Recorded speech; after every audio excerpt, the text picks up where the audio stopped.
नमस्कार दोस्तों, मेरे YouTube channel ITI to technician में आपका स्वागत है। और मेरे इस चैनल का उद्देश्य है ITI के उन बच्चों के लिए जो ITI कर रहे हैं, जिन्होंने नया प्रवेश लिया है और साथ में जो आगे ITI करने के बाद में टेक्नीशियन की तैयारी करना चाहते हैं। तो सबसे पहले मैं आप लोगों को बता दूं कि इस चैनल में आपको बेसिक ITI में जो भी आपका सिलेबस चल रहा है उस सिलेबस को कवर करने की पूरी कोशिश की जाएगी। और साथ में ही ITI कंप्लीट होने के बाद में जो कंपटीशन लेवल के आपके जो भी क्वेश्चन पूछे जाते हैं, टेक्निकल क्वेश्चन जो भी पूछे जाएंगे, उन क्वेश्चनों को भी बेहतर ढंग से आपको समझाने की कोशिश करेंगे। और मेरा उद्देश्य यही रहेगा कि आप लोगों को मेरे पढ़ाते समय ही आप लोगों को याद हो जाए। कॉन्सेप्ट इस तरीके से मैं आप लोगों को देने का प्रयास करूंगा कि जिससे कि आप लोगों को ज़्यादा मेहनत ना करनी पड़े। याद करने के लिए बहुत सारी मार्केट में किताबें आती हैं और उन किताबों से क्या होता है कि हम लोग पढ़ते हैं, बोर हो जाते हैं, कुछ समझ में आया, कुछ नहीं समझ में आया है। और जैसा कि आप लोगों को पता भी है कि ITI की पोजीशन क्या है, कि मतलब किस तरीके से वहाँ पर पढ़ाई होती है। तो इसको ध्यान में रखते हुए मैंने इस चैनल को बनाया है। आज ये मेरा पहला वीडियो है। तो मैं आज मैं आप लोगों को शुरुआत एम्प्लॉयबिलिटी स्किल से करना चाहता हूँ, क्योंकि आपको पता है कि मतलब हर ट्रेड में, चाहे कोई इलेक्ट्रीशियन हो, फिटर हो, टर्नर हो, वायरमैन हो, प्लम्बर हो, वेल्डर हो, मतलब XYZ जो भी ट्रेड चलती हैं उनमें एम्प्लॉयबिलिटी स्किल तो कंपलसरी ही है। तो जैसे कि आप लोगों को पता भी होगा कि सारा कंबाइंड एक ही एग्जाम कराती है NCVT। तो उसमें 25 क्वेश्चन आपके जो हैं वो केवल और केवल एम्प्लॉयबिलिटी स्किल से ही हैं। इसलिए इस चीज़ को मैं ध्यान देते हुए मैंने सबसे पहला जो सब्जेक्ट कवर करने की मैं कोशिश कर रहा हूँ वो है एम्प्लॉयबिलिटी स्किल। और आपको मैं बताना चाहूँगा कि एम्प्लॉयबिलिटी स्किल में फर्स्ट ईयर और सेकेंड ईयर, मतलब 2 साल का पूरा कोर्स है, जिसमें मैं फर्स्ट ईयर का अलग बनाऊंगा और सेकेंड ईयर का अलग बनाऊंगा। और वो भी मैं ध्यान देते हुए कि आपके एग्जाम में क्या पूछा जाता है। मेरा पूरा उद्देश्य रहेगा कि आपके 25 क्वेश्चन में 25 क्वेश्चन बिल्कुल सही होने चाहिए। और सबसे बड़ी चीज़ ये है कि एम्प्लॉयबिलिटी स्किल थोड़ा सा बोरिंग सब्जेक्ट लगता है, क्योंकि ये थोड़ा थ्योरेटिकल टाइप का होता है। और जिससे कि हम लोग टेक्निकल, चूँकि पढ़ाई तो टेक्निकल करने गए हैं, लेकिन वहाँ पर क्या होता है, हमको पढ़नी पड़ती है थ्योरी, जिससे कि कारण हमारे लिए वो बोरिंग सब्जेक्ट बन जाता है। और मेरी पूरी कोशिश रहेगी उस बोरियत को मैं बिल्कुल आप लोगों को दूर कर दूंगा। और साथ में इस तरीके से आपके लोकल लैंग्वेज में कोशिश करूंगा मैं कि सबको अच्छे से समझ में आए, इस तरीके से मैं समझाने की कोशिश करूंगा दोस्तों। तो मेरा आप लोगों से भाई निवेदन है, ये मेरा पहला वीडियो जैसा कि मैंने बता दिया है आप लोगों को। और इसमें मेहनत केवल मेरी ही नहीं है, आप लोगों का भी सहयोग चाहिए। तो कोशिश कीजिए आप मेरा वीडियो ज़्यादा से ज़्यादा देखिए, उसको लाइक कीजिए, शेयर कीजिए, और साथ में अपने फ्रेंड्स को भी सब्सक्राइब करने के लिए हमारे चैनल के लिए प्रेरित कीजिए, जिससे कि मुझे मोटिवेशन मिले। और जितना मोटिवेशन मुझे मिलेगा, मैं वादा करता हूँ, मैं उतना एफर्ट आपके लिए मैं लगाऊंगा। आपको बेहतर कंटेंट देने की कोशिश करूँगा, टू द पॉइंट पढ़ाने की कोशिश करूँगा। और चलिए मैं इस ज़्यादा बात ना करते हुए मैं आपको थोड़ा बता दूं मेरा पढ़ाने का तरीका क्या, मैं मतलब किस तरीके से आप लोगों को पढ़ाना चाहूँगा। तो देखिए, जैसे एम्प्लॉयबिलिटी स्किल में स्टार्ट करने जा रहा हूँ अभी। तो एम्प्लॉयबिलिटी स्किल में मैंने बुक जो है अरिहंत की बुक में लेकर चल रहा हूँ, ठीक। और बाकी सबको पता है कि भारत स्किल से पूछे जाते हैं क्वेश्चन, तो भारत स्किल से क्वेश्चन पूछे जाते हैं, वो तो मैं पढ़ाऊंगा ही आपको। एग्जाम से 1-2 महीने पहले मैं पूरा वो कवर करूंगा। लेकिन क्वेश्चन क्या है कि अब पैटर्न भी चेंज हो रहा है, एग्जाम का पैटर्न जो है वो चेंज कर रही है सरकार, NCVT। तो वो उसको ध्यान में रखते हुए मेरा उद्देश्य है कि मैं आपको पूरी बुक जो है वो कवर करूं।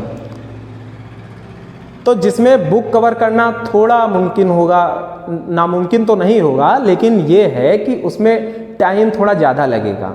मैं आप लोगों को जो आपके एग्ज़ाम में पूछे जाने वाले ऑब्जेक्टिव हैं मैं उन ऑब्जेक्टिव पर मेरा पूरा फोकस रहेगा और साथ ही साथ में उसी क्वेश्चन में मैं एक क्वेश्चन मैंने उठाया उसमें सारा थ्योरी भी कवर करने की कोशिश करूंगा, जिसमें कि आपको बेहतर ढंग से समझ में आ जाए, ज़्यादा मेहनत भी ना करनी पड़े और आपके एग्ज़ाम में बेस्ट परफॉर्मेंस आप दें हमको।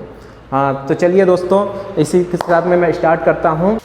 दोस्तों, जैसा कि मैंने बताया कि आज मैं शुरुआत करने जा रहा हूँ एम्प्लॉयबिलिटी स्किल से, और एम्प्लॉयबिलिटी स्किल में मैंने बताया कि बुक जो है अरिहंत प्रकाशन की मैं कवर करना जा रहा हूँ।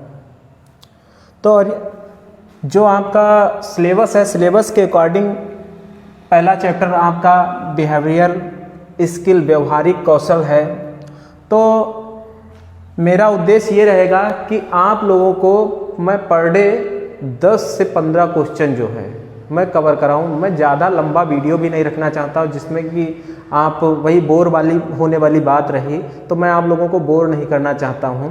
और आप 10 क्वेश्चन तो कोई ज़्यादा क्वेश्चन भी नहीं, लेकिन कंटिन्यूटी भाई बहुत ज़रूरी है। आपको एम्प्लॉयबिलिटी स्किल के 25 क्वेश्चन जो हैं, 25 क्वेश्चन जो हैं आपको सॉल्व करने हैं। 25 मतलब आपके 50 नंबर के, 50 नंबर के होंगे, जिसमें टोटल 150 की थ्योरी होती है। 150 थ्योरी में आपके 50 नंबर काफ़ी मायने रखते हैं।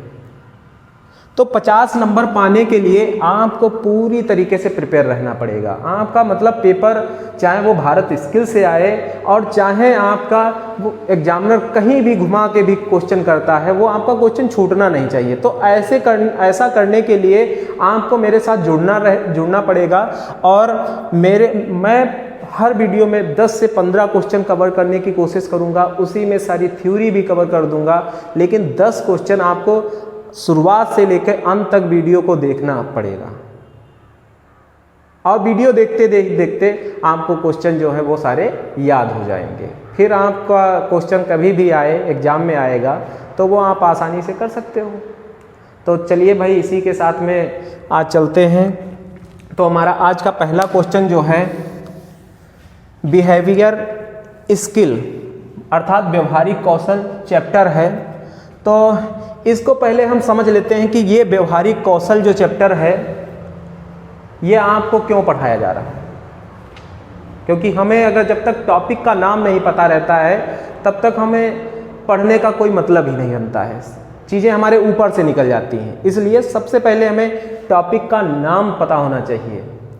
तो व्यवहारिक कौशल इसलिए आपको पढ़ाया जाता है क्योंकि हर व्यक्ति का अपना एक व्यवहार होता है,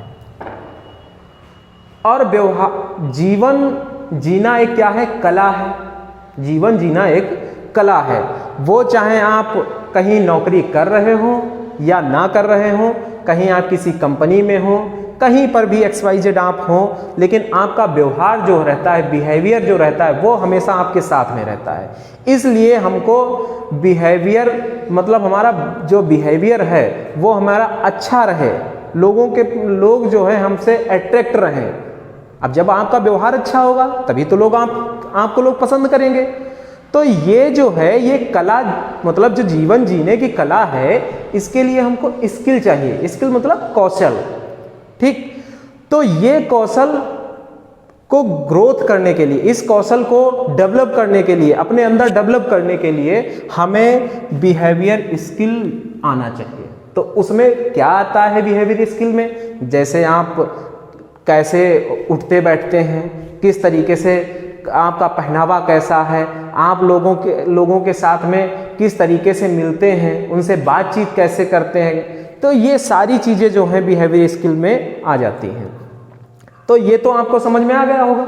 अब हम क्वेश्चन पर चलते हैं। तो क्वेश्चन मेरा कह रहा है, ये खाली जगह है, ब्लैंक है। ये क्वेश्चन देखिए, मैंने बताया कि आपको अरिहंत प्रकाशन को मैंने लिया है, कवर किया है वहाँ से क्वेश्चन, तो वहाँ पर तो क्वेश्चन इसी फॉर्म में लिखा हुआ, लेकिन ये क्वेश्चन अलग तरीके से भी पूछ सकते हैं, ठीक। तो समझ लीजिए, इसको समझिए, बाकी आपको फिर चाहे कैसे भी क्वेश्चन एग्जामिनर पूछे वो आसानी से आप लोग कर सकोगे। तो देखिए खाली जगह, फिर इसके बाद में कहा गया कि कौशल, मतलब यहाँ पे आपको कौशल मैंने बताया कि कौशल व्यवहार में बहुत सारे कौशल आते हैं, स्किल आते हैं, ठीक। तो उनमें व्यवहारिक कौशल भी हो सकता है, यहाँ पे भरना है आपको, व्यवहारिक कौशल, संचार कौशल, विचारधारा कौशल, सहानुभूति कौशल, ये कौशल आपको भरना पड़ेगा। तो कह रहा है कि कौशल प्रवृत्तियों का समूह है जो प्रत्येक व्यक्ति में देखे जा सकते हैं। अर्थात कि प्रवृत्ति, यहाँ पे प्रवृत्ति शब्द आया, तो प्रवृत्ति का मतलब होता है आपकी आदत। प्रवृत्ति का मतलब आपकी आदत कैसी है, ठीक। तो ऐसे कौन सा स्किल है जो आपकी आदतों का समूह, ठीक। आदत देखिए आप लोग आसानी से समझ जाओगे, इसीलिए मैं इसको इसमें जो टिपिकल वर्ड लिखे हुए ऐसे शब्द आते हैं जिनका अर्थ हमें नहीं पता होता है, और जब अर्थ नहीं पता होता है तो हम क्वेश्चन पूरा पढ़ डालते हैं, हमें याद ही नहीं होता है, या हमने रट्टा मार लिया तो हम भूल गए। इसीलिए ये चीज़ें जानना बहुत जरूरी कि प्रवृत्ति का मतलब क्या होता है, व्यवहारिक कौशल का मतलब क्या होता है, व्यवहारिक यहाँ पे संचार, विचारधारा, सहानुभूति, जब तक ये नहीं पता होगा देखिए तब तक तो भाई थोड़ा टिपिकल रहता है। इसीलिए एम्प्लॉयबिलिटी स्किल थोड़ा पढ़ने में मन भी नहीं लगता है, ठीक। चलिए, तो ऐसी कौन सी आदत है जो प्रत्येक व्यक्ति, जो मतलब आदतों का समूह है जो प्रत्येक व्यक्ति के अंदर देखा जा सकता है। तो देखिए पहला ऑप्शन है व्यवहारिक। व्यवहारिक का मतलब हमारी उठना बैठना, विचारधारा, सोचने समझने, बोलने सुनने, सब चीज़ें उसमें इंक्लूड रहती हैं। अगर आपको भाई सुनाई नहीं अच्छे से पड़ता है तो आप किसी की बात का रिप्लाई कैसे करोगे? आप तो कहोगे, किसी ने कहा भैया ये काम करना है, तो आपने कहा क्या? तो क्या कहने का मतलब है कि आपको कहीं ना कहीं आपके जो ध्यान केंद्र, मतलब सुनाई तो सबको पड़ता है, लेकिन वही चीज़ आती है कि ध्यान आप कितना दे रहे हो। तो आपका ध्यान अगर इधर उधर भटक जाएगा तो आप चीज़ें सुन नहीं सही से पाओगे। तो लिसनिंग स्किल भी होना चाहिए, ठीक। तो इसमें व्यवहारिक में सारी चीज़ें इंक्लूड हैं आपकी। फिर आते हैं संचार पे। तो संचार का मतलब क्या होता है? जो हम लोग आपस में बातचीत करते हैं। संचार का मतलब अपनी विचारधारा को दूसरे तक पहुंचाना, दूसरे के विचारों को हमें सुनना, मतलब अपने विचार डिलीवर करना, दूसरे के विचार जो हैं वो एक्सेप्ट करना, ठीक। ये कहलाता है कम्युनिकेशन कहलाता है, ठीक। तो कम्युनिकेशन स्किल और विचारधारा हमारे अंदर से उत्पन्न भावनाएं, मतलब जो भी लोगों के प्रति कॉन्सेप्ट होते हैं उन्हीं को बोलते हैं विचारधारा बोलते हैं, ठीक। लोगों के अपने भी और लोगों के भी। सहानुभूति का मतलब होता है सह, मतलब दूसरी जो साथ में है, ठीक। सह मतलब दूसरी, उसकी अनुभूति करना सहानुभूति है। जैसे हम किसी को, मतलब सहानुभूति मेरे अंदर कब आती है? सिंपैथी, इंग्लिश में कहें तो सिंपैथी। हमारे अंदर सिंपैथी तब आती है जब हम लोगों की जगह पर हम अपने आप को रख कर देखते हैं। जैसे कोई मान लीजिए भिखारी है या कोई मान लीजिए विकलांग, कोई दिव्यांग अगर मिल गया तो हमारी उसके प्रति सिंपैथी रहती है, यार देखो बेचारा कितना गरीब है। तो ये भावना कैसे उत्पन्न होती है? जब हम अपनी उसकी जगह पर हम अपने आप को रख कर देखते हैं। जैसे आप कह सकते हो कि मेरे पास पैसा है, किसी के पास नहीं है, ठीक। मेरे पास भोजन है, किसी के पास नहीं है। तो वो भोजन के लिए मतलब कहेगा कि हमको भोजन चाहिए। अब मैं उसको क्या करूँगा, मैं अपने आप को उसकी जगह पर रख के देखूँगा कि यार अगर मेरे पास भोजन नहीं होता तो हमारे पास में क्या क्या चैलेंजेज होता, पेट में भूख लगी होती, तो ये सारी चीज़ें। तो कहीं ना कहीं आज मेरे पास भोजन है तो हम उसकी समस्या को हम समझ सकते हैं। यही होता है सहानुभूति। देखिए मैं पूरा प्रयास करूंगा आपको समझाने कि आपको बेहतर ढंग से चीज़ें समझ में आए, ठीक। बाकी अगर नहीं भी समझ में आ रही हो तो आप लोग कमेंट कीजिए, मैं दोबारा फिर कभी अगर मौका लगेगा फिर क्लास लूँगा और उसमें बेहतर ढंग से और समझाने की कोशिश करूँगा, ठीक। लेकिन मेरा 100% है और आगे और भी 100% देने की कोशिश, हमेशा कंटिन्यूटी हमारी जारी रहेगी आपके साथ में। चलिए, तो भाई देखिए कौशल प्रवृत्ति तो सिंपल सी चीज़ है यार। संचार तो सबके साथ में होता है, लेकिन संचार के अलावा भी चीज़ें होती हैं ना। व्यवहार में, प्रवृत्तियों में, आदतों में केवल बोलचाल ही नहीं और भी चीज़ें होती हैं। तो वो फिर तो ये वाला ऑप्शन जो है वो आपका कट जाएगा, क्योंकि हमको केवल बातचीत इंसान के अंदर, ठीक, प्रत्येक व्यक्ति के अंदर केवल बातचीत करने का ही स्किल नहीं होना चाहिए, और भी चीजें हैं, खाना पीना उठना बैठना, ये सारी चीजें मैटर करती हैं। फिर विचारधारा, विचारधारा केवल मैंने बताया कि विचारधारा ही नहीं होती इंसान की, और भी चीजें रहती हैं। अब उसमें संचार नहीं है। सहानुभूति सिंपैथी ठीक है, लेकिन सहानुभूति के अलावा भी और कुछ होती है। लेकिन बिहेवियर स्किल जो है आपका, व्यवहारिक कौशल, इसमें सारी चीजें, इंसान की जितनी भी आदतें होती हैं, सब कुछ सम्मिलित रहता है।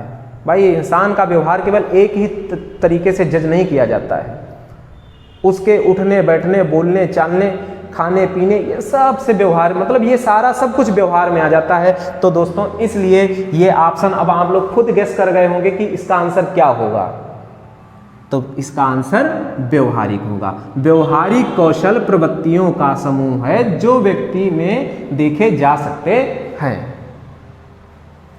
तो आई होप आप लोगों को बेहतर ढंग से समझ में आ गया होगा। अब रट्टा मारने की तो जरूरत नहीं होगी दोस्तों। चलिए इसी तरीके से अगला क्वेश्चन देखते हैं। क्वेश्चन इसी प्रकार से है, व्यवहारिक कौशल अन्य किस नाम से जाना जाता है?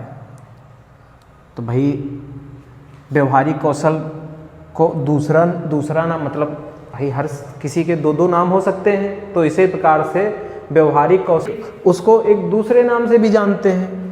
तो 4 ऑप्शन दिए गए हैं, इनमें से आपको वो करना है। व्यवहारिक कौशल, देखो कौशल मतलब इंग्लिश में कहें तो स्किल का मतलब होता है जिस काम में आप निपुण हो उसको बोलते हैं स्किल बोलते हैं। आप अगर कोई कार्य मतलब बेहद ढंग से, अच्छे ढंग से करते हैं तो वो उस आपका स्किल है, समझ रहे हो। अब कोई अगर सिंगर है तो उसके पास सिंगिंग का स्किल है, कोई अगर क्रिकेट अच्छा खेलता है तो उसके पास में क्रिकेट खेलने का स्किल है। क्रिकेट में भी भाई कोई बैटिंग करता है, कोई बॉलिंग अच्छे से करता है, तो सबका अपना अपना अलग कार्य करने का ढंग अलग है और वो उस कार्य में सर्वश्रेष्ठ प्रदर्शन देते हैं। ये स्किल के ही द्वारा संभव होता है, ठीक। तो समझते हैं भाई। देखिए तो पहला ऑप्शन है आपका व्यवहारिक प्रवृत्ति, दूसरा ऑप्शन है आपका व्यवहारिक क्षमता, तीसरा है सहकारी कौशल और चौथा इनमें से कोई नहीं। तो भाई समझ लेते हैं। देखिए प्रवृत्ति मतलब मैंने बताया था आदत, प्रवृत्ति मतलब आदत, अगर सरल भाषा में कहें तो व्यवहारिक आदत जो है वो कौशल नहीं हो सकती। कौशल तो मतलब आदत तो अच्छी भी हो सकती, बुरी भी हो सकती है, लेकिन अगर किसी के अंदर स्किल है तो जाहिर सी बात उसके कार्य करने का ढंग अलग होगा, हर चीज़ें, हर काम करने का उसका अलग एक तरीका होगा, तो वो अच्छा व्यक्ति होगा, अच्छी प्रवृत्ति होगी उसकी, ठीक। तो ये वाला ऑप्शन आपका कट हो रहा है। दूसरी हम करते हैं व्यवहारिक क्षमता। व्यवहारिक क्षमता की बात अगर हम करें तो क्षमता का मतलब होता है कि आप किसी कार्य को कितने, मतलब उस पर कितना एफोर्ट लगाते हैं, ये होता है क्षमता। एफोर्ट मतलब क्षमता। तो आप व्यवहार मतलब आपका जो व्यवहार का तरीका है, जो मतलब आपका ग्रुप है, समाज है, जहाँ पर आपका उठना बैठना रहता है, उसमें आप कितना अपने आप को सर्वश्रेष्ठ दिखाने की कोशिश। लेकिन मैं सर्वश्रेष्ठ का मतलब ये नहीं है, बुरी आदत से नहीं होता है कि अगर कोई व्यक्ति ड्रिंक करता है तो ये होड़ लग जाए कि चलो आज देखते हैं कौन किससे ज़्यादा पी लेता है, कौन ड्रिंक कर लेता है। तो ये मतलब इसका नहीं होता, ये तो एक आपका बैड बिहेवियर है, ठीक। ये गुड बिहेवियर नहीं है, और गुड बिहेवियर होने के लिए आपको बिहेवियर स्किल आना चाहिए, ठीक। तो जाहिर सी बात है इसका ऑप्शन जो है बिहेवियर क्षमता, मतलब आप बेहतर कितना कर सकते हो, कितना एफोर्ट किसी काम को करने के लिए कितना एफोर्ट लगाते हो, तो कितनी क्षमता आप लगाते हो, ठीक। यही बिहेवियर स्किल जो है इसका सही ऑप्शन है। सहकारी कौशल का मतलब होता है कि आपके अंदर जो आपके अंदर जो है सहकारी कौशल का मतलब ये होता है कि आप लोगों से किस प्रकार से इंटैक्ट सब मिलजुल के काम करना, ठीक, ये सब आ जाता है सहकारी कौशल में आ जाता है। ठीक, तो इनमें से कोई नहीं का ऑप्शन तो हटता ही है, तो सही विकल्प ये हो जाएगा आपका व्यवहारिक क्षमता। तीसरा क्वेश्चन जो है वो है निम्न में से कौन सा व्यवहारिक कौशल हो सकता है। तो कहने का मतलब निम्न में से कौन सा व्यवहारिक कौशल हो सकता है, तो जाहिर सी बात है कि इसमें एक होगा व्यवहारिक कौशल, बाकी नहीं होंगे। लेकिन खैर क्वेश्चन पढ़ते हैं तब समझने की कोशिश करते हैं। सुनने का कौशल, मैंने बताया था व्यवहारिक कौशल मतलब आप समाज में किस प्रकार से आपका रहन सहन है, क्या क्या एक्टिविटी आप करते हो रहकर, तो ये सारी चीज़ें व्यवहारिक कौशल में आती हैं। तो भैया का सुनने का कौशल नहीं होगा, जाहिर सी बात है। शब्दावली, अगर आप ये भी शब्दावली का मतलब ये होता है कि आप बातचीत इंसान से किसी से संचार कर रहे हो, अपने विचारों का आदान प्रदान कर रहे हो, तो उसमें शब्दावली की बहुत बड़ी भूमिका रहती है। अगर आपको सही शब्द ही नहीं पता है कि हमको क्या बोलना चाहिए क्या नहीं बोलना चाहिए और इस जगह पर किस शब्द का उपयोग करना चाहिए, तो ये कहीं होता है शब्दावली पर, वोकैबुलरी पर। ठीक, तो ये भी होना चाहिए। फिर भाई सहकारी कौशल का मतलब वही मैंने बताया था आपको, मिलजुल के काम करने का तरीका, कि आप लोगों से कितने बेहतर ढंग से लोगों से मिलजुल कर रहते हैं। ठीक, मिलना जुलना ये सहकारी होता है। ठीक, तो ये भी होना चाहिए। कौन सा व्यवहारिक कौशल हो सकता है, तो मतलब बाकी तो हैं ही, लेकिन एक और कौन हो सकता है भाई। सुनने का कौशल तो है ही व्यवहारिक कौशल। ठीक, शब्दावली का डायरेक्टली तो नहीं वो बनता है, लेकिन संचार के क्षेत्र में शब्दावली का उपयोग होता है। एक होता है बातचीत करना, एक होता है बेहतर बातचीत करना। बेहतर मतलब जो लोग आपको पसंद करें, जिससे अनुमान लगाते हैं कि भाई ये पढ़ा लिखा। आगे तो बातचीत संचार तो सभी करते हैं, तो उसमें संचार करने के लिए शब्दावली का होना भी जरूरी है। ठीक, और सहकारी कौशल का मतलब तो मैंने आपको बताया कि सहकारी का मतलब होता है कि आप मिलजुल कर कितना लोगों के साथ में रहते हैं। ठीक, यही होता है सहकारी होता है। ठीक, तो इसका मतलब ये है कि आपका शब्दावली भी व्यवहारिक कौशल में शामिल हो सकता है।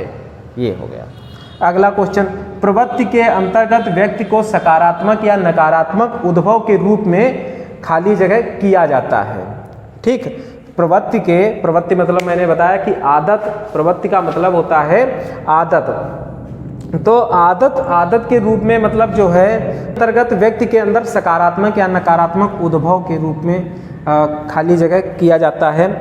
तो समझिए बात को कि भाई ऐसी कौन सी आदत होती हैं जिसके जरिए इंसान के अंदर सकारात्मक और नकारात्मक भाव उत्पन्न होते हैं।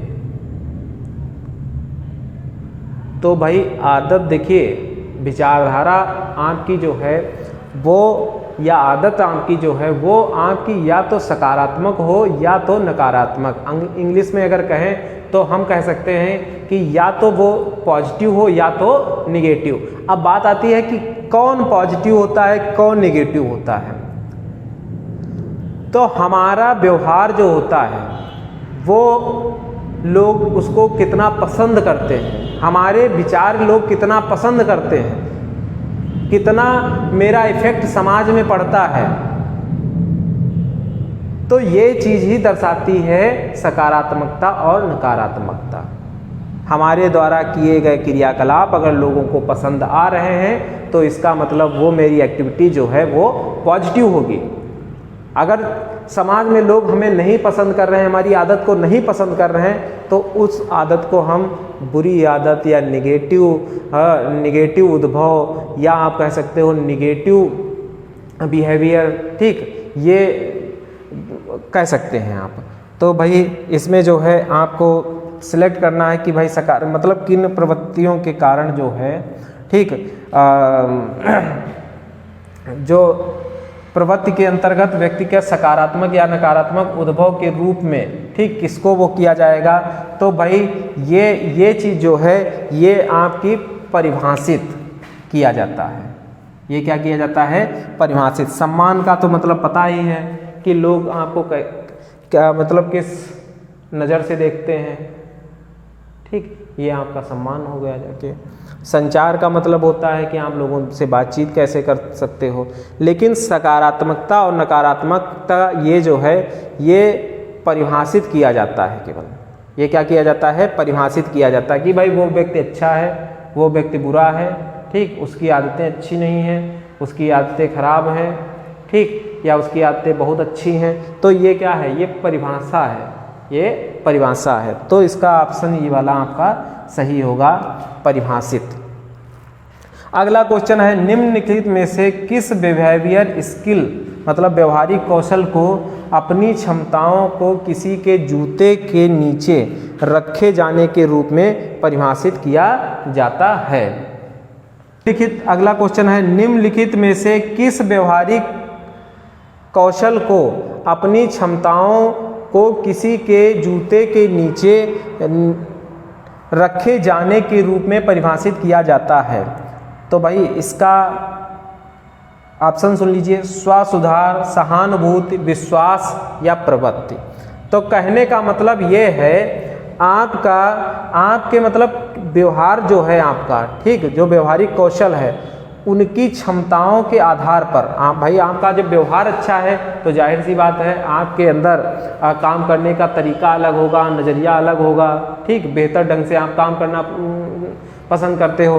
तो उनके आधार पर आप दूसरों पर क्या होता है? हावी हो जाते हैं। हावी होने का मतलब ये नहीं है कि आप उसके पीछे पड़ जाओ, उसको डराओ धमकाओ जाके कि नहीं भाई देखो हमको ये काम आता है, आपको नहीं आता है, तो आपको ये मतलब ये एक होता है मेंटलिटी, ठीक। तो इस तरीके से किसी पर हावी नहीं होना, कहने का मतलब है किसी पर आपको हावी होने की ज़रूरत नहीं है। अगर आपके अंदर टैलेंट है तो टैलेंट का आप गलत जो है गलत उपयोग ना करें, ठीक। तो इसमें क्या है कि भाई ये किसके कारण होता, किसके द्वारा परिभाषित किया जाता है कि जूते के नीचे का मतलब अपने रियल के जूते के नीचे नहीं है, ठीक, ये मुहावरा टाइप का है। तो भाई पहला ऑप्शन है स्वसुधार, दूसरा है सहानुभूति, तीसरा ऑप्शन है आपका विश्वास और चौथा ऑप्शन है आपकी प्रवृत्ति। तो भैया सहानुभूति जो है, ठीक, अर्थ तो पता है, इसको पहले मैं इसको डिस्क्राइब करता हूँ कि स्वसुधार क्या होता है। स्वसुधार को इंग्लिश में अगर हम कहें तो सेल्फ इम्प्रूवमेंट, इंग्लिश में कहें तो सेल्फ इम्प्रूवमेंट। मतलब अगर हमें पता चला कि ये चीज़ गलत है फिर भी हम कर रहे हैं, हमें बाद में हमारी आत्मा जो है उस कार्य को करने के लिए अगर रोकती है तो मेरे अंदर से ये विचार अगर उत्पन्न होते हैं कि ये काम करना हमारे लिए गलत है, तो उसी से जो प्रेरणा मिलती है तो हमारे क्रियाकलाप भी चेंज होते हैं। उस चेंजमेंट को ही बोलते हैं स्वसुधार बोलते हैं, ठीक, सेल्फ इम्प्रूवमेंट। सहानुभूति को मैंने बता ही चुका हूँ कि सहानुभूति क्या होता है, दूसरे की अनुभूति करना, सहानुभूति, ठीक। विश्वास का मतलब भरोसा, विश्वास का मतलब भरोसा कि हम किस पर कितना भरोसा करते हैं, यही होता है विश्वास होता है। प्रवृत्ति मतलब आदत, प्रवृत्ति मतलब आदत। तो भाई सहानुभूति जो है ये बहुत खतरनाक चीज़ है। सहानुभूति जो होती है ये इंसान को कहते हैं कि सहानुभूति लोग इसलिए भी कर देते हैं कि जिसमें कि हमारा मतलब हमेशा हमारा सम्मान करे, ठीक, हमें अच्छा बोले, मेरी तारीफ़ करे, ठीक।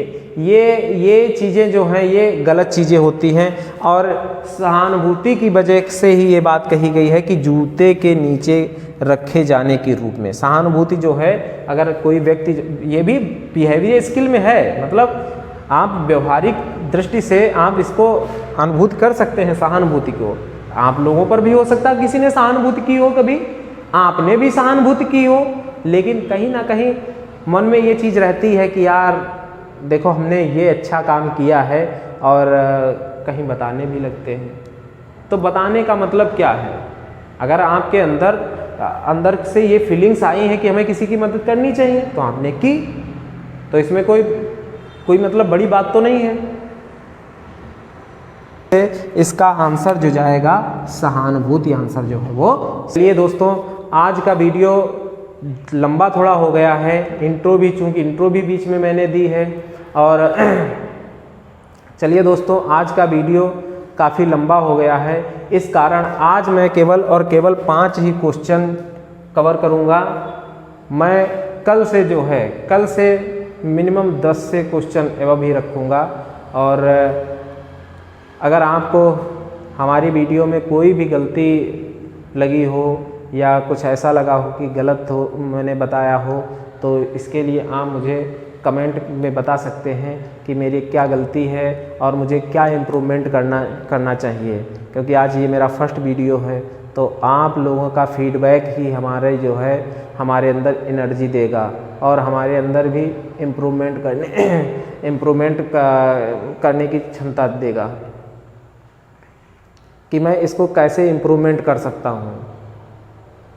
जब आप लोग मुझे बताएंगे कि कहाँ पर मेरी गलती रही है, तो मैं उसी का सुधार करके इम्प्रूवमेंट करने की कोशिश करूँगा। चलिए दोस्तों, जय हिंद। और वीडियो अच्छा लगा तो लाइक करें, शेयर करें और चैनल को सब्सक्राइब करें।